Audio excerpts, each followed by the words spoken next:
Tudo bem com vocês? E aí, como vocês estão?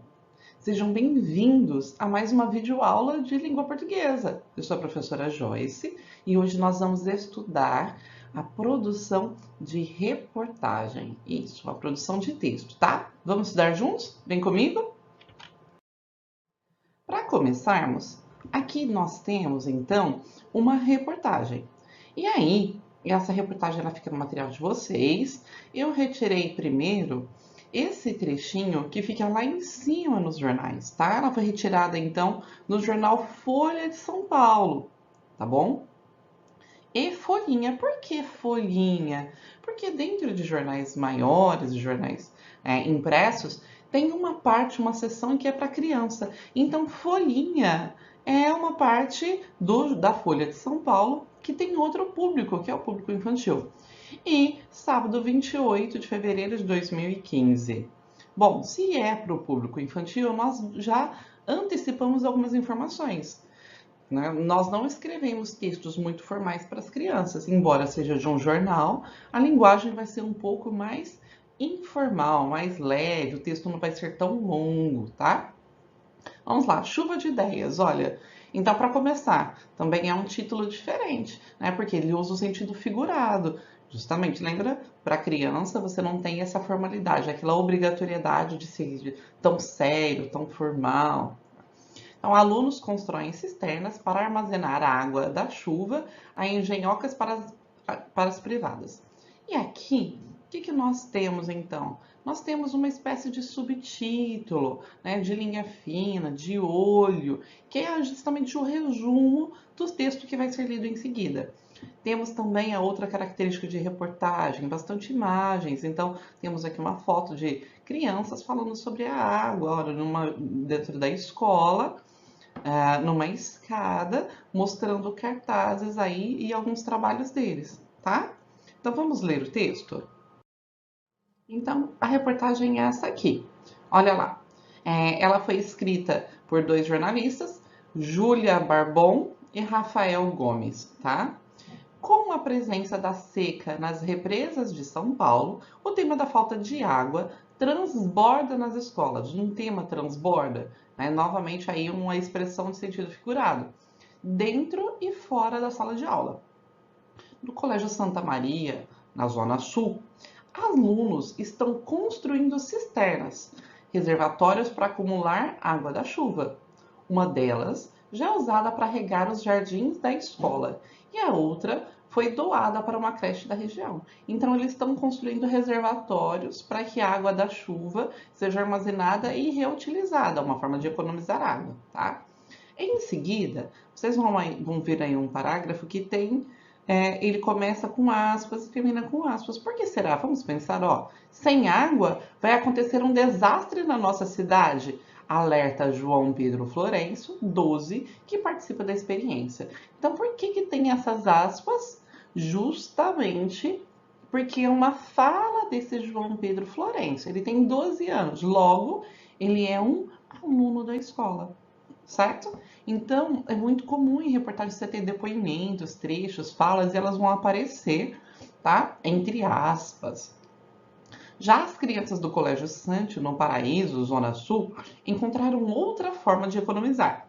Encheram garrafas PET com pedrinhas e as colocaram nas caixas de descarga nas privadas da escola, certo? Então, um outro projeto foi feito em outra escola, que é colocar, né, pedrinhas aí dentro daquele suporte onde fica armazenada a água para encher a descarga. A engenhoca faz com que menos água seja utilizada cada vez que a descarga é acionada. Em Pinheiro, Zona Oeste, a escola Aprendendo a Aprender, que já sofre diariamente com a falta d'água, usou o próprio hidrômetro. O que é o hidrômetro? Ó, aparelho que mede o consumo para alertar os alunos a reduzir o desperdício. Então vamos lá, ó, em Pinheiros, e aí esse trecho, essa reportagem, ela tá cheia de apostos, a postos explicativos. Ó, em Pinheiros, então ele vai explicar Zona Oeste, né? Qual que é? E novamente aqui, hidrômetro. Alguém pode perguntar, ué, o que é um hidrômetro? Então ele vai explicar. Ele usa aqui, no caso, dois travessões. Aparelho que mede o consumo. Então eles usaram o hidrômetro, né, o acompanhamento do consumo de água para que as pessoas se conscientizassem e gastassem menos. Olha aí. A gente anota os gastos do colégio todos os dias e no final de cada mês faz um gráfico. Explica Ana Júlia Pazini 11. Então, novamente, um depoimento de uma aluna. Ele está aqui entre aspas. A menina resolveu levar o ensinamento para casa. Falei para minha mãe, que é síndica do meu prédio, pedir para os moradores economizarem. Um mês depois, a conta veio bem mais barata. Mais um depoimento. E esse é o objetivo da escola, né? Conscientizar os alunos para que esses alunos levem todo esse conhecimento, essa conscientização para suas casas e sejam aí multiplicadores daquilo. Beatriz Fossen, né? 12, mais uma aluna, ó, do Santa Maria, convenceu a família a economizar economizar a partir de uma dica que ouviu nas aulas. Nós agora temos o hábito de guardar um balde de água que cai antes do chuveiro esquentar. Usamos na descarga e para lavar o quintal, conta. Então, o que tem aí? Ela mostrou uma outra forma de economia. Então, eles pegavam baldes, sabe quando a gente liga o chuveiro e a água sai fria? Ela demora às vezes um pouquinho até esquentar, dependendo do chuveiro, às vezes demora mais de 10 segundos. E toda aquela água inicial ela é desperdiçada. Então olha que ideia legal, vocês podem colocar aí em prática, pegar um chuveiro, né, e pegar um balde, colocar no chuveiro, recolher toda essa água, a hora que esquenta eles podem entrar, mas aquela água ela foi armazenada. Ela pode ser utilizada aí para lavar o quintal, para molhar as plantas e assim por diante, para dar descarga. São lições de casa que não podemos deixar de fazer, faça chuva ou faça sol. Então são as lições de casa. Quais são? Economizar.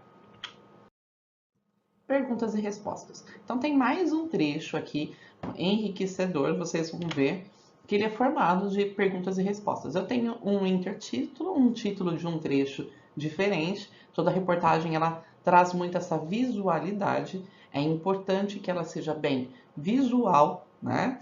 Que ela tenha outros textos, não apenas o texto formal escrito da reportagem, mas que ela tenha às vezes tabelas, gráficos e assim por diante. E aqui é tipo um infográfico, trazer a informação de uma maneira mais visual. São perguntas e respostas, as perguntas estão nas gotas de água aqui de azul mais escuro e as respostas em gotas com azul mais claro, tá? Vamos ler algumas, mas todas estão aí no material de vocês para que vocês possam ler depois, tá certo?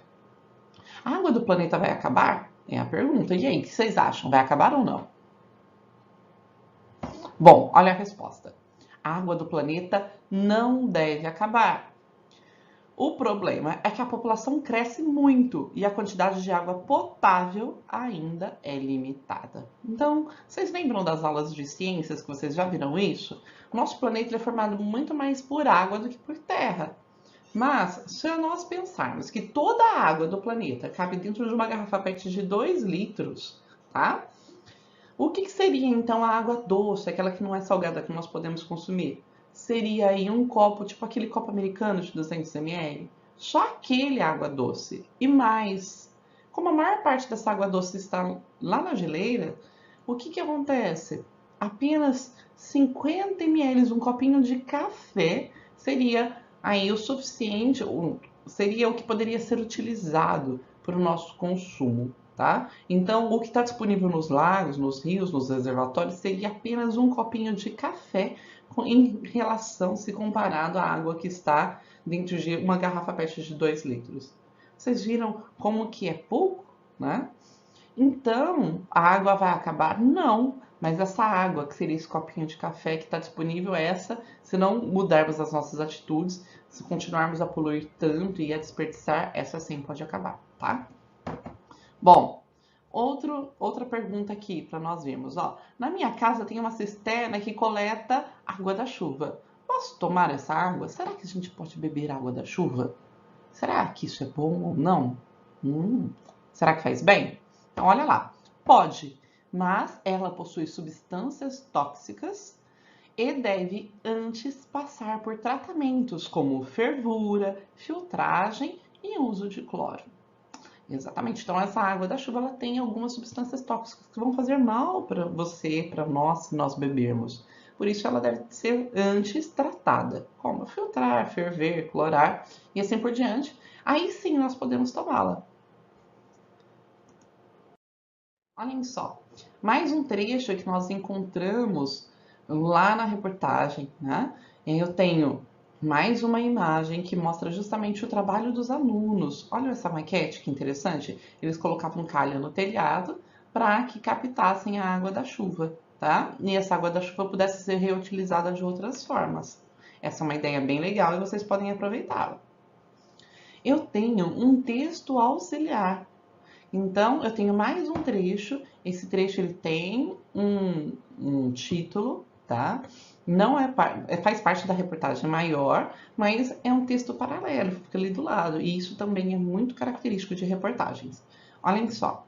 Estudantes enfrentam falta d'água em casa e na escola. Ah, vocês sabem bem o que é isso, não sabem? Eu aqui, pelo menos em casa, tenho tido muito problema com falta d'água.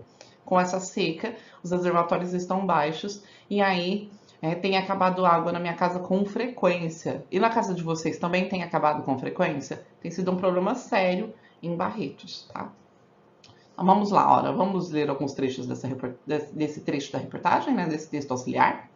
Todos os dias, alunos da Escola Municipal Otávio Mangabeira, na zona leste de São Paulo, ficam sem água em casa a partir das 13 horas até o dia seguinte.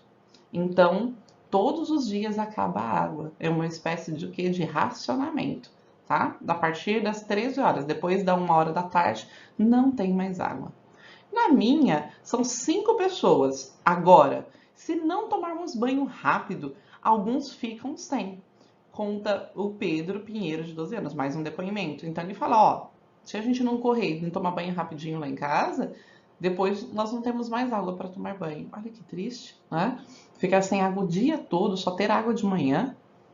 Mesmo antes de a crise se agravar, eles já pensavam em economizar. Em 2013, decidiram construir uma calha no colégio. Funcionava assim: a calha recebe a água da chuva e a direciona para tubos de garrafa PET produzidos pelas próprias crianças. Exatamente esse trabalho feito aqui, ó. Dali o líquido cai em grandes baldes e é utilizado para regar a horta. Só que ele conta aqui na reportagem que, infelizmente, invadiram a escola e destruíram esse trabalho, tá? Olha que triste. Como tem gente que pode ter o prazer de destruir as coisas. Mas, para vocês observarem, são formas de enriquecer uma reportagem. Então, ter depoimentos, ter outras pesquisas, ter textos diferentes, auxiliares, subtítulos e assim por diante. Assim como ter imagens. Olha as características da reportagem que nós acabamos de ver, tá? Então, o objetivo é noticiar, comentar, interpretar um acontecimento ou um assunto, que pode ser atual ou não. A falta de água não é um assunto atual, ela vem sendo discutida há muito tempo. Mas se eu pegar, por exemplo, uma reportagem sobre o Covid-19, sobre alguma descoberta, sobre a vacina, aí ela é atual, tá? Trazer informações mais detalhadas que as notícias e ser composta de trechos ou textos diferentes. Então ela é maior, ela é mais ampla, ela tem mais detalhes do que a notícia e ela vai ser então recheada de diferentes tipos de texto. Olha lá, toda reportagem ela pode ter entrevistas, como nós vimos alguns depoimentos, né? Relatos pessoais, então contando a sua história, assim como os garotos contaram, por exemplo, o que é que aconteceu. Boxes, né? Podem ter boxes, quadrinhos explicativos, gráficos, muitas fotografias e assim por diante. Esses aqui são alguns entre outros que vão ser comumente encontrados aí, né? Tabelas em uma reportagem. E qual é a estrutura da reportagem? Nós já falamos algumas coisas sobre essas características, mas como escrever uma reportagem? Então, ela pode iniciar de diferentes formas. Informando o que, quem, quando e onde, e às vezes como, porquê, como uma notícia, esse aí é o lead noticioso, ou ela pode trazer aí um trecho com uma entrevista ou um depoimento com opinião do autor sobre o assunto, né? Você ter um lead mais provocativo, lembrando que lead é aquele primeiro parágrafo. E olha aí, então, ela vai ter uma divisão de parágrafos e, além disso, de trechos autônomos, como aquele último que nós vimos. Vai ter títulos. Um título especial maior, que é o título da reportagem, mas cada seção, cada pedaço aí pode ter um título, né, que a gente chama de intertítulo. A linguagem, ela pode ser clara, ela tem que ser clara, desculpa, clara e direta, e ela pode ser mais ou menos formal. Lembram-se? Como nós vimos que era um texto da folhinha voltado para a criança, ela vai ter uma linguagem informal. Então, se eu pego aí um texto já do restante do caderno da Folha de São Paulo, ela vai ser mais formal. Então, esse mais ou menos formal depende de para quem que vai ser escrito, qual é o leitor, onde vai ser publicado, qual é o assunto que está sendo tratado. Isso vai definir a formalidade que deve ser usada no texto. Agora vamos escrever, certo? Então, tem algumas reportagens sobre bullying aí no material de vocês que vocês devem ler.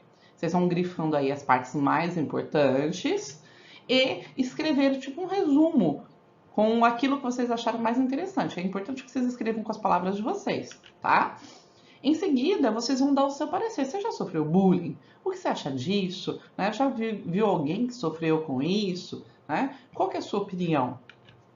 Vocês vão colocar um título bem interessante e sempre, no final, a hora que vocês acabam o texto, tem que revisá-lo, certo? Olhem aí se tem erros, palavras repetidas, o que pode ser corrigido e melhorado.